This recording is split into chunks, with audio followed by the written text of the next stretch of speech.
Bem-vindos ao Polideia. Eu sou Rodrigo Couto e hoje, Constitucionalismo das Revoluções.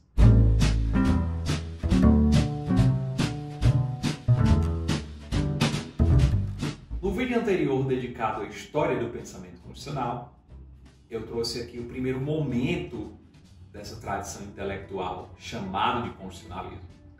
Esse primeiro momento durou cerca de 6 séculos, entre o século XIII e o século XVIII.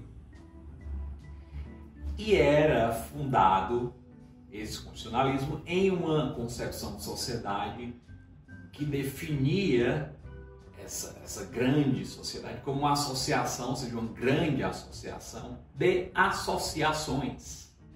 Então, como mencionei no vídeo, a sociedade era compreendida a partir das ideias de ordens, irmandades religiosas, aristocracia, terceiro estado e outros grupos que nós podemos chamar de estamentais. Pois bem, isso muda no século XVIII e isso muda a partir de um conjunto de ideias que vão surgindo nos anos finais, na verdade nos séculos finais, vamos dizer, os 3 séculos finais do constitucionalismo das origens. Que ideias são essas? A ideia de soberania, a ideia de igualdade e algumas concepções sobre direitos. E aqui nós podemos falar sobre vários autores célebres da história do pensamento jurídico. Por exemplo, Baudin. E Baudin é sabido que foi o responsável pela formulação do conceito de soberania, ainda muito importante, obviamente. Mas Baudin ainda concebia entre o indivíduo e o Estado um conjunto de corpos intermédios, ou seja, corpos coletivos, grupos humanos, associações que ficavam entre esse indivíduo e o Estado. É por isso que a figura mais importante da transformação intelectual que levou ao constitucionalismo das revoluções é Hobbes, figura frequentemente mencionada aqui no Polideia. Porque Hobbes foi o fundador da modernidade política, pelo menos no campo intelectual, no campo da teoria, essa modernidade começa com Hobbes. E qual foi a contribuição de Hobbes aqui nesse cenário de transformação? Ele trouxe uma ideia de igualdade radical que não era conhecida até então. Vamos ver no que consiste essa igualdade. Essa era uma igualdade entre indivíduos abstratos. Indivíduos que existiam num estado de natureza, que eram iguais em sua capacidade de reivindicar quaisquer coisas através da força ou da astúcia. Ou seja, essa igualdade aparece no interior da teoria contratual do Hobbes, a teoria que ele utiliza para narrar a criação do Estado. Pois bem, e essa igualdade radical leva à guerra de todos contra todos, porque todos desejam utilizar os seus poderes para reivindicar tudo aquilo que desejam. E é possível notar então que esse não é um bom estado e as pessoas se reúnem, celebram um pacto e criam o monstro Leviatã, que basta olhar o frontispício da primeira edição do Leviatã, está lá, que é um grande monstro humanoide, mas formado por indivíduos. Então, o individualismo de Hobbes chega a esse nível de conceber a sociedade como formada por indivíduos. Isso não existia, como nós vimos.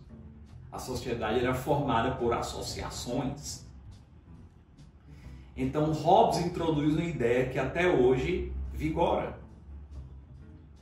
A ideia de que a sociedade é formada por indivíduos. Esses são os agentes sociais, não são mais as associações. E essa é uma ideia que vai ser muito importante, essa ideia radical de igualdade, como eu falei, para o posterior desenvolvimento do pensamento constitucional das revoluções.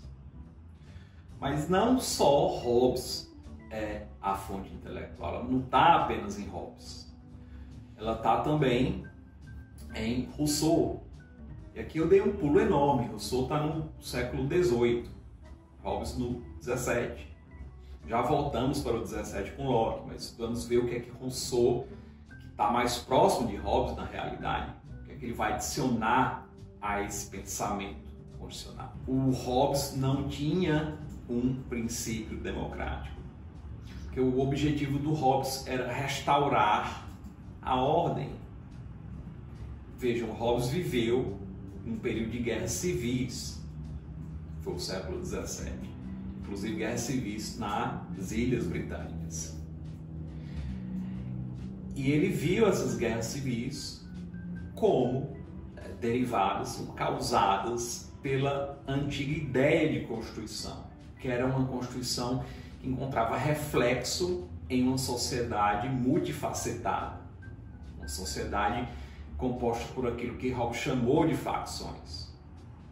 Então, essas facções impediram, segundo Hobbes, essa perspectiva de Hobbes, essas facções impediram uma ação decisiva voltada para restaurar o Estado.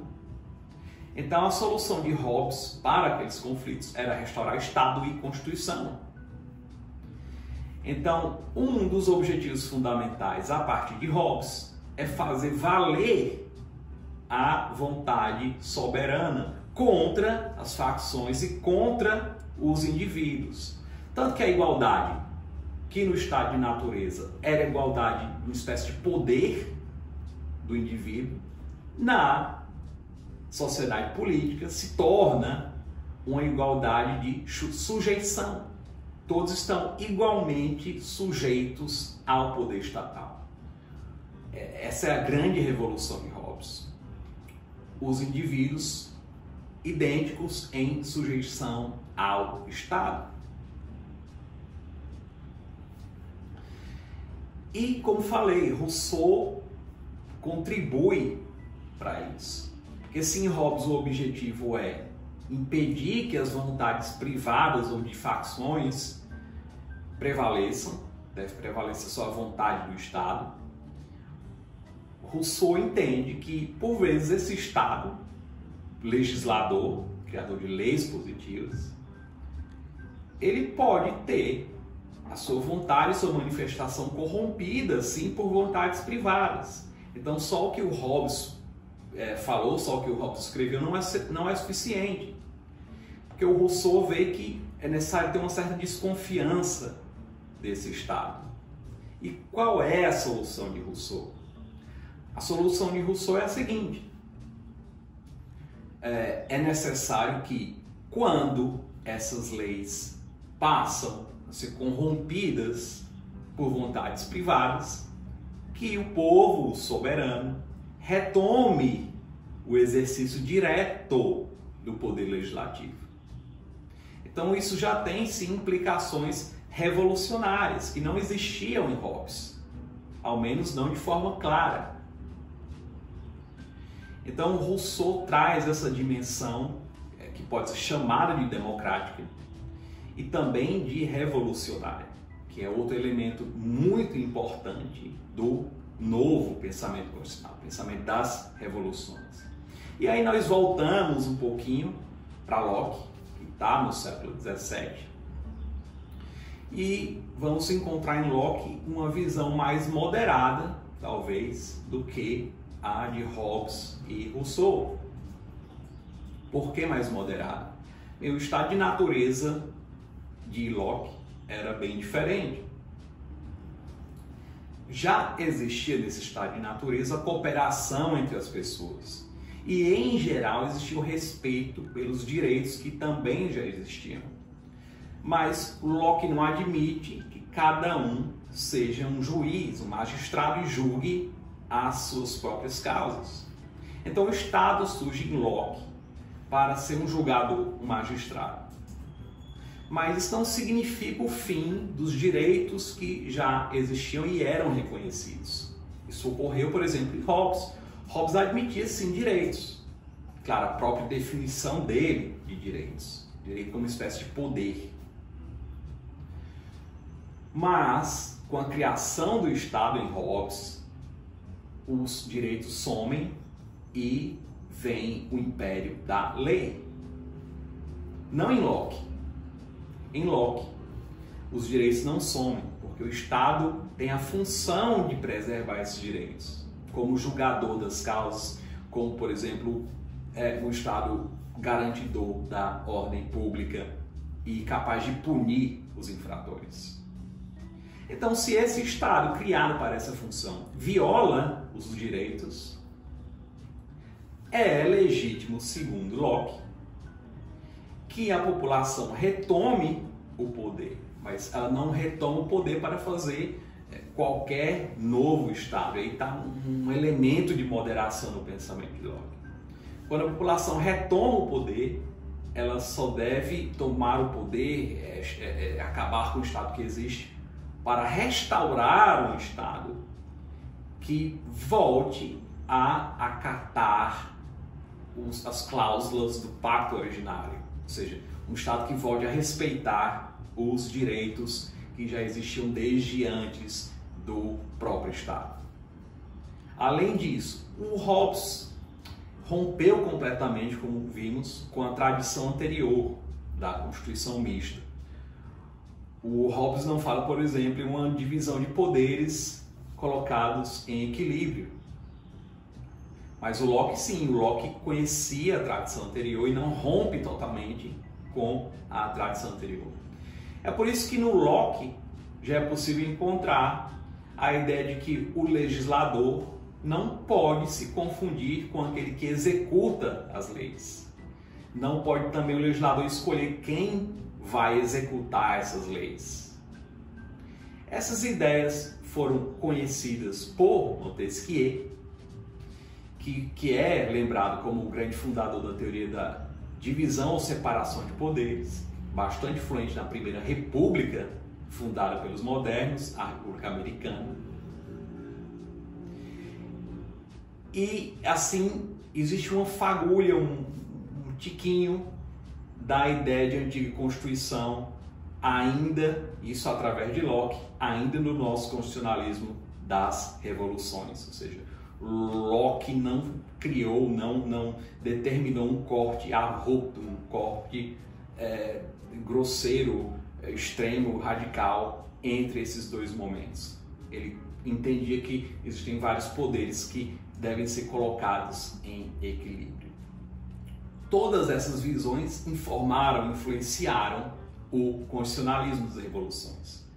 Mas após as revoluções que ocorreram no final do século XVIII, as pessoas passaram a perceber deficiências nesse constitucionalismo.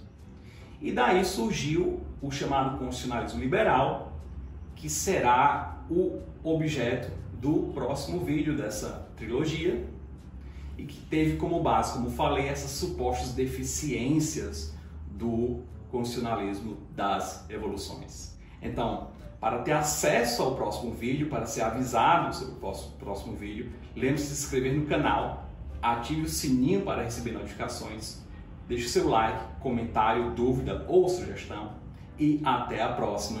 Tchau, tchau!